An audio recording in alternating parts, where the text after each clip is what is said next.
of someone who was just doing the scary and brave and amazing things. So let's give her a huge round of applause already.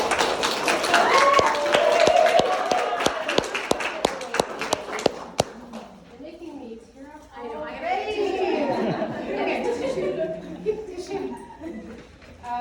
Yeah, so my name's Melanie.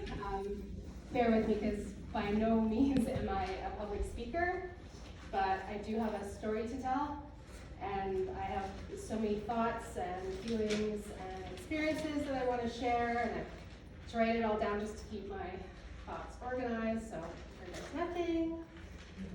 So first, let's get the big elephant in the room out of the way. I'm having a really bad hair day.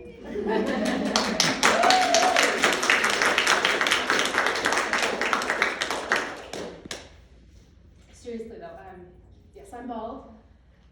No, I'm not sick. I have alopecia. Sorry, I have to take a deep breath because talking about it is emotional for me still. It's still really new. And I have family and friends here that have actually never seen me in person without my wig. And although I feel raw and exposed, I feel like they're seeing me for the first time, and that's emotional, so deep breaths.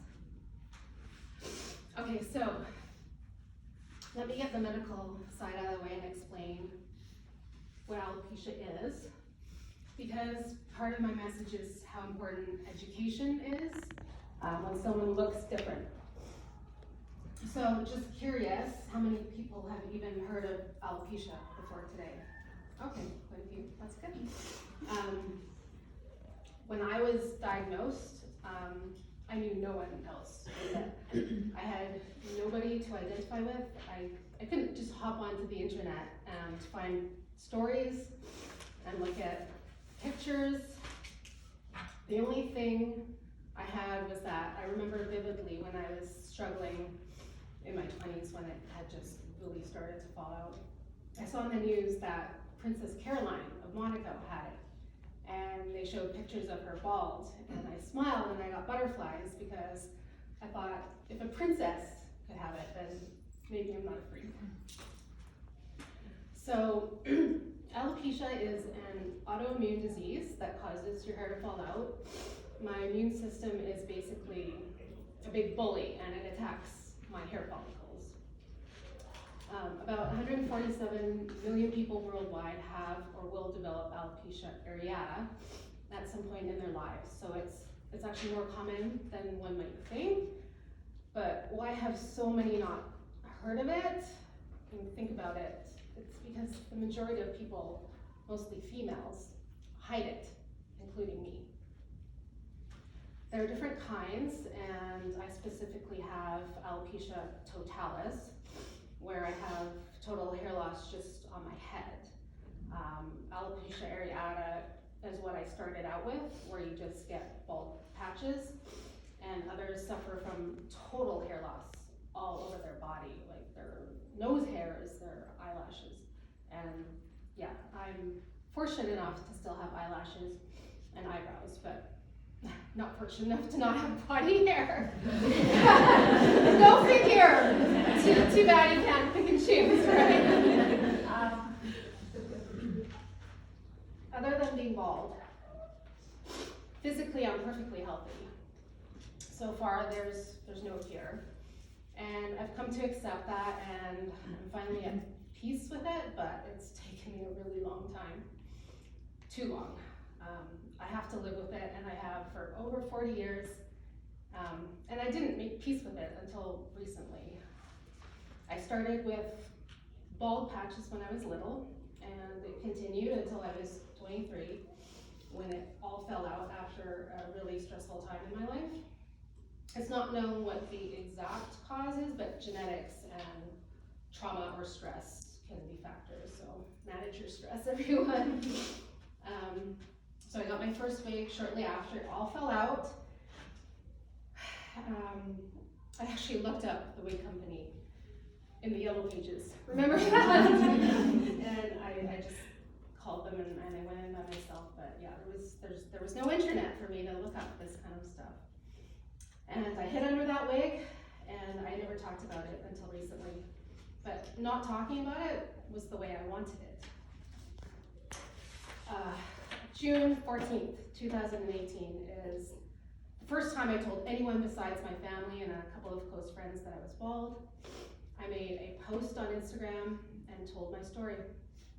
And that's the day that I finally said, it's time. And it's changed my life in more ways than I could have ever imagined. Choosing to be brave finally released my chains.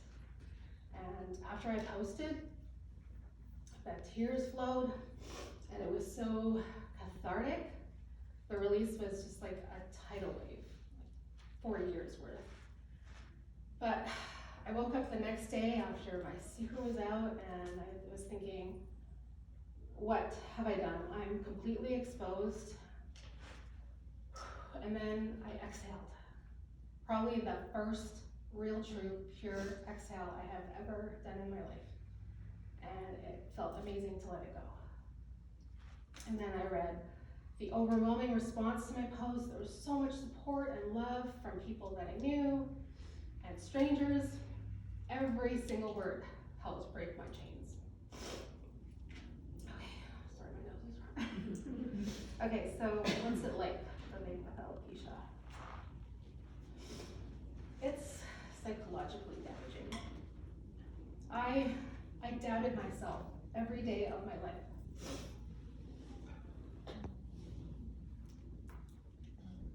With every strand of hair that fell out and didn't grow back, I lost my self-esteem.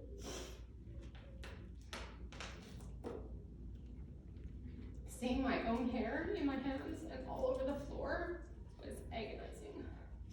Not knowing if it was going to grow back or not, it stripped me of my identity and confidence. But I was so lost, so confused, and most of all, I felt so alone with no one to talk to or identify with. As a girl who wants to look like everyone else and be pretty, what is one thing that you have to take for granted? Hair. Beautiful hair is a big thing for girls, and it's ingrained in us almost from the womb. I mean, the image of feminine beauty you were shown as a child is a Disney princess or a Barbie with long hair. Healthy hair equals attractiveness and femininity, and we were bombarded with images of this in the media. And we are conditioned to believe it's the standard of beauty. Hair is central to just looking human. Not having it made me feel like a creature from outer space. Not beautiful, not normal, not healthy, not likable. Some have said to me, it's just hair. You're lucky that you're healthy. But think about shaving your head completely, knowing it would never grow back. Is it just hair then? Can you imagine being a shy little girl who didn't talk about anything, being shamed in front of the whole class because my teacher saw my bald spots? I was scarred for life. What all I wanted was to fit in. When I was younger, my alopecia came and went, but it always came back. And as I got older and there was more stress in my life, it always got worse. Because of my condition, I stood in the back. I stood in the corner. I never got to go to a salon or a spa. I didn't get massages. I didn't let people touch my head. I had trouble dating, getting close to men. I never looked you in the eye. I never worked out, never went swimming. I had panic attacks in the wind. I hid it and never talked about it. It was my burden to bear. I didn't have the strength, support, coping skills, or confidence to deal with it. I was embarrassed and ashamed. I had depression, anxiety, and yes, suicidal thoughts. Until I posted, I never uttered a word about it. It was buried deep. It was quite literally eating me up inside, and hiding anything it's toxic to your well-being. this was my lifelong obstacle up until recently, but really, I was my own obstacle. I never accepted it, which means I never accepted myself. So this is a fitness retreat, and in regards to fitness, because of it, I was really reluctant to work out. I mean, can you imagine sweating with a wig on? It's really uncomfortable. But my fitness passion and desire to be healthy physically far outweighed my insecurity. And I did work out, but it was difficult. I mean, Vanessa mentioned it's hard enough to get motivated to work out, but never mind with the weight. Every time I went to go work out, I just would just think, oh my God, I gotta deal with my weight, but I still did it. Can you imagine having to pay money, like a lot, like a car payment's worth to have functional hair? Can you imagine having to tape that hair on, and then when it's on, sure, it looks fine, but it's not my own. And all my life, all I ever wanted was my own hair, and to be strong and loved for me. I'm resigned to the fact that I don't get to have my own hair, but I'm so lucky to be loved, and I'm working on being strong and loving myself. And it started with me talking about it and now showing it. When I first made my Instagram post, it was just me verbalizing it, and it was a picture of me still with my wig on. I wasn't brave enough yet to take a picture without my wig. I was ready to verbalize it, but I wasn't ready to show myself wigless yet. I was still really, really scared. I wanted to be able to bare my head and in turn bare my soul and take a photo or go out with this look and just rock it, really own it, but I wasn't there yet. I'm still not really there yet. I wasn't prepared for the stares, whispers, comments. I'm still working on it to this day. So this here is another big step in my journey. This is frightening, but at the same time, it's so liberating. Thank you.